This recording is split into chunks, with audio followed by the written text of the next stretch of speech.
welcome back to my garden.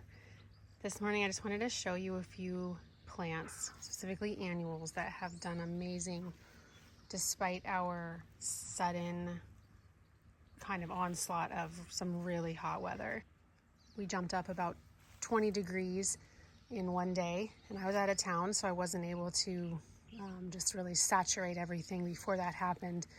So I wanted to show you a few annuals that really didn't even skip a beat. So this is Supertunia Mini Vista White, and you can see that this plant didn't wilt, it didn't brown, it actually flourished when the heat hit.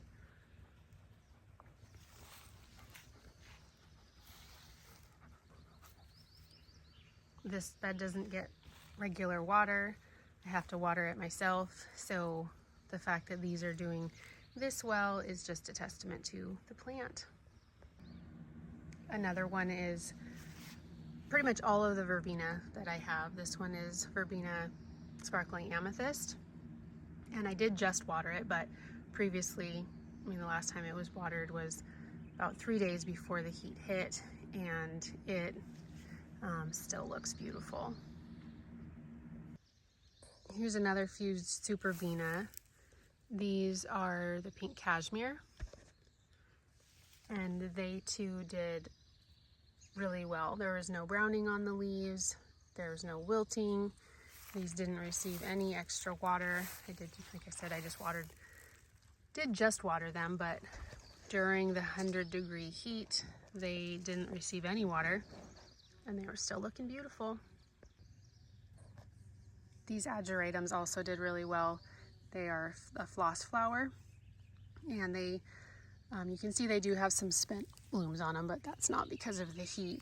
These also didn't get any water during the 100-degree, the few days of the 100-degree weather, and they did really well. Granted, all of these annuals that I'm showing have been in the ground for probably at least a month, maybe even 2 months, so that did definitely play a role. But I also have other things that have been in the ground for that long, and they did take a hit. So I think it says a lot for these plants that they are still looking as nice as they are, given the weather that we've been having. This Diamond Frost Euphorbia also did really well. It didn't wilt, it didn't brown, the little blooms, the little white blooms didn't all brown up. They're still looking happy and putting on a show. So this is another annual for me that is reliable when the heat gets up there and water is not abundant. This Whirlwind White Scaevola is another annual that did really well in the heat. It didn't wilt, it didn't brown. Like the others that I showed, it did not get a bunch of water, immediately before the hot weather hit, and it still looks beautiful, and I think it actually benefited from the heat. These little Supertunias back here, they're protected a little bit from the Scaevola, so that might be why, but this Kufia here, it was gorgeous, and it's still pretty, but you can see the blooms kind of took a hit, but there's a lot more blooms coming on the inside, so if these ones fall off, that's okay. They were quite wilted when I got home last night. I watered them and they have pricked up, but I didn't even notice at all with the Scaevola that it was adversely affected by the high heat that came up near 100 degrees all of a sudden without a lot of water given to it right before. These salvias also did really well. This is Mystic Spires, and it also was just looking beautiful when I got home without any additional water having been given to it. The blooms are still vibrant and gorgeous. The foliage is still beautiful. It's really happy with how that one did. And here's another one of the Supertunias that's just chilling on the edge of this planter, and it's still looking pretty happy without a lot of water and with the high heat we had. These super bells are still looking sweet too. They also didn't get a lot of water right before the heat, and though this planter is here on the east side of the house, so it just gets the morning sun and then gets kind of shaded in the afternoon. I think that's definitely probably what helped it, because the Nemesia and the Bacopa are all still looking good as well. So that's a relief, because I didn't really want to have to replant this window box, because I like it and I hope to enjoy it for the rest of the season. Okay, really quick though, this isn't an annual, but all of my butterfly bush plants handled the hot weather like champions. They didn't mind it one bit. They actually started blooming more profusely and are all still looking really nice.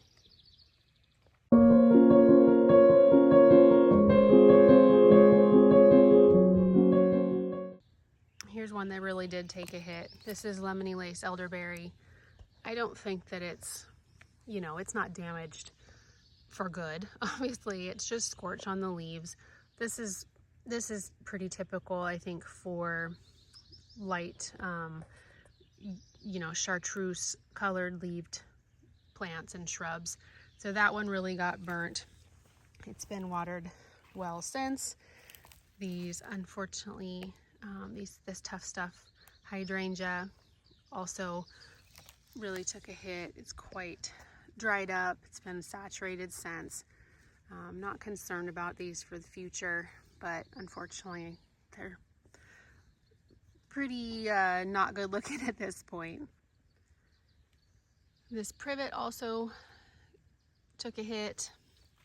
Again, our temperatures jumped up quickly to 100 degrees, and I was out of town, so I wasn't able to saturate the plants well right before. I had watered them about 4 days before the weather did change, but then, like I said, I was out of town, unfortunately, so this is another one that unfortunately looks pretty sad. This little viburnum here really took a hit. I'm not really sure what to do for it now, because it is an evergreen, so all these leaves are completely scorched. It was well watered a few days before the heat hit, but poor thing is really sad looking. So I'm not really sure what to do for that, but it's definitely not ideal looking. This heuchera also unfortunately really took a hit. I thought this one was pretty established. I just planted it earlier this season, but it was looking great and it stayed pretty well hydrated. So unfortunately this wild rose heuchera isn't looking so great now, but it's just cosmetic. It'll bounce back. I don't know if it'll bounce back this season and look pretty. I could probably cut it all the way back and it would reflush with some new growth, but that one took a hit. Unfortunately, so did this Japanese maple that I have here. This is a fire glow, and it hasn't, even in the last couple years when I've had it here and it's had some really high heat on it, it hasn't scorched at all. It hasn't wilted, crumpled up like this. So I'm not sure why it had such a hard time this year. I hope it's not an indication that I need to repot it, or plant it into the ground, but it definitely wasn't happy from the weather. So it's being watered now, and hopefully that will help it from any worse scorching, because we are not done with our hot weather.